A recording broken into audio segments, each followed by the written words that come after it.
Welcome back to my channel నమీ ప్రతిలిపి. ఈరోజు మనం చెప్పుకోబోయే స్టోరీ మహాలక్ష్మి పార్ట్ 23.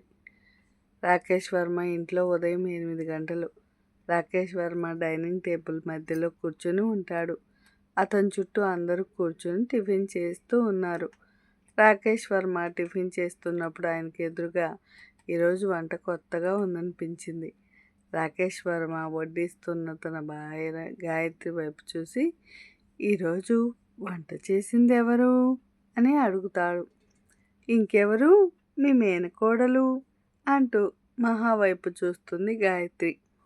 మహాని దగ్గరికి రమ్మని పిలుస్తాడు రాకేష్ వర్మ. మహా తన దగ్గరికి వెళ్ళి నిలబడిన తర్వాత, అచ్చం మీ అమ్మ చేసిన వంటలాగే ఉందమ్మా, చాలా బాగా చేశావు అని మెచ్చుకుంటాడు రాకేష్ వర్మ మహాని. మహా కాంచన వైపు చూస్తుంది. ఈరోజు ఉదయం కాంచన మహాని దగ్గరుండి మరీ వంటలు చేపించింది. అందువల్లే ఇంతమంది ఆమెని పొగుడుతున్నారు అని థ్యాంక్స్ పిన్ని అన్నట్లు కాంచన వైపు చూస్తుంది. కాంచనాన్ని చూస్తున్న మహా వైపు చూడగానే అర్థమైపోతుంది శ్రవణ్కి, ఇది తన భార్య చేసిన మ్యాజిక్ అని. గాయత్రి కొంచెం చిరుకోపం నటిస్తూ, శాంత, చూసావా, ఇన్ని రోజులు నేను కష్టపడి చేసి పెడుతుంటే ఏ రోజైనా అయ్యగారు నన్ను ఇలా పొగిడారా? ఈరోజు ఏదో తన మేనకోడలు అలా వంట చేసిందో లేదో ఇలా మెచ్చేసుకున్నారు అని అంటుంది గాయత్రి. శాంత అందరికీ వడ్డిస్తూ గాయత్రి అన్న మాటలకి చిన్నగా నవ్వుకుంటూ, ఉదయం మహా వంట చేస్తుంటే గాయత్రి కూడా సహాయం చేయడం గుర్తొచ్చింది శాంతకి. రాకేష్ వర్మ అన్న మాటలకి చాలా సంతోషపడుతుంది మహా. తను తన తల్లి దగ్గరే వంట నేర్చుకుంది. మావయ్య, మీకు ముద్దపప్పు ఆవకాయ అంటే ఇష్టం కదా, అవి కూడా వండాను, అవిగో అక్కడున్నాయి అంటూ చూపిస్తుంది మహా. రాకేష్ వర్మ మహా మాటలు వినగానే, ఇది నీకు మీ అమ్మ చెప్పిందా అని అడుగుతాడు. అవును, మా అమ్మ రోజు వాటిని చేస్తుంది, కానీ ఎవరి కోసం చేస్తుందో నాకు తెలీదు. ఒకరోజు చిన్న అడిగితే చెప్పింది, ఇది మీ మావయ్య కోసం, ఆయన ఎప్పుడొస్తాడో నాకు తెలీదు, ఆయన వచ్చినప్పుడు ఇది 2 ఖచ్చితంగా ఉండాలనే చేస్తూ ఉంటాను అంటుంటే, నేను విన్నాను మావయ్య అని ఆప్యాయంగా పిలిచిన మావయ్య పిలుపుకి ఆయన 2 కళ్ళు చెమరుస్తాయి. రాకేష్ వర్మ ఆ మాటలు వినగానే, చూసావా మా చెల్లి ఎంత మంచిదో, నా కోసం రోజు వాటిని చేస్తుంది అన్నట్లుగా గాయత్రి వైపు చూస్తాడు రాకేష్ వర్మ. ఈసారి తను చేసిందంతా చేసేసి చూడాల్సిందంతా చూడమని చెప్తున్నాడు. అవునన్నట్లు ఆమె తలూపుతుంది. మహా, నీకు వంట వండడం చాలా బాగా వచ్చనుకుంటా అంటుంది ప్రియ. అవును, మా అమ్మ నాకు అన్నీ నేర్పించింది. అయితే నాకు నేర్పిస్తావా మహా అని అంటుంది అడిగిన మహా ప్రియ వైపు. సూర్య పైకి కిందకి చూసి, ఏంటి తల్లి, నువ్వు వంట వండుతావా, అది తింటే మేమందరం ఇక అంతే అంటూ పైకి చూస్తాడు. అదేమీ లేదన్నయ్య, ప్రియ కూడా చాలా బాగా వండుతుంది, నేను ఆమెకి బాగా వండడం నేర్పిస్తాను అని అంటుంది మహా.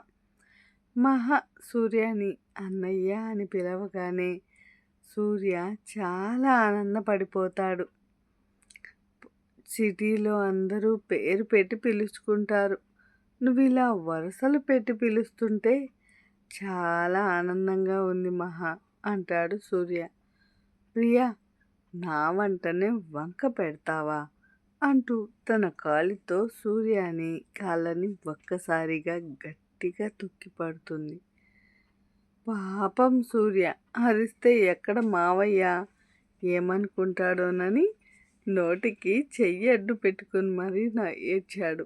ఇలా వచ్చిందో లేదో అందరి మనసుల్ని ఆకట్టేసుకుంటుంది. మహా నిన్న కాక మొన్నొచ్చి మా అమ్మ వంటనే తీసి పారేసే అంతగా వండిందా అంటూ ఒక ముద్దని నోట్లో పెట్టుకుంటాడు ప్రేమ్. ఆ, ఏదో బాగుందిలే అనుకుంటాడు. కానీ అది చాలా బాగుందని అతని మనసుకు తెలుసు. కానీ దాన్ని ఒప్పుకోడు. ఇలా మహా ఇంట్లో వాళ్ళందరి మనసులు ఆకట్టేసుకుంటుంటే అతని ఇంట్లో నుంచి పంపించడం ఎలా కష్టమవుతుంది. అసలు ఈ పిల్ల పెళ్ళి ఇష్టం లేదని తనకి ఈ విషయం మా నాన్నగారికి తెలిస్తే ఏమైపోతాడో అని మనసులో అనుకుంటూ టిఫిన్ తినడం పూర్తి చేశాడు. ఈరోజు ఇల్లు ఎందుకో చాలా కోలాహలంగా ఉందనిపించింది రాకేష్ వర్మకి. ఏదో రోజు అలా వచ్చామంటే వచ్చామని, తిన్నామంటే తిన్నాంలా ఉండేది. అందుకని ఈరోజు చాలా కొత్తగా అనిపించింది గాయత్రికి కూడా. తృప్తిగా టిఫిన్ చేసి అక్కడి నుంచి లేవబోతున్న రాకేష్ వర్మని తన పెద్ద కొడుకు రాజకుమార్ ఆపుతాడు.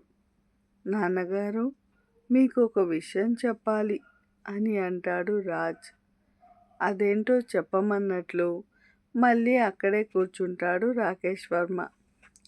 రాజకుమార్ అలా అనగానే ఏం చేస్తాడోనని ప్రేమ్ చెవులు రిక్కించి మరీ వింటున్నాడు. ఏంట్రా, మీ నాన్నని ఏమడగాలనుకుంటున్నావు అంటూ గాయత్రి రాజ్కుమార్ దగ్గరికి వచ్చి నిలబడుతుంది. ఏదో పెడతాడు వీడు అని అనుమానంతో. ఏమీ లేదమ్మా, నువ్వు కంగారు పడకు.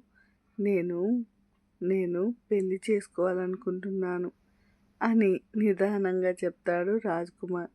దాంతో గాయత్రికి ఎక్కడలేని ఆనందం ముంచుకొస్తుంది. అసలు పెళ్ళే చేసుకోననే రాజ్ ఈరోజు ఇలా పెళ్లి ప్రపోజల్ తెచ్చేసరికి రాకేష్ వర్మ కూడా సంతోషంగానే అనిపించింది. అవునరా, ఎవరో అమ్మాయి అని అడుగుతుంది కుతూహలం కొద్ది ప్రియ.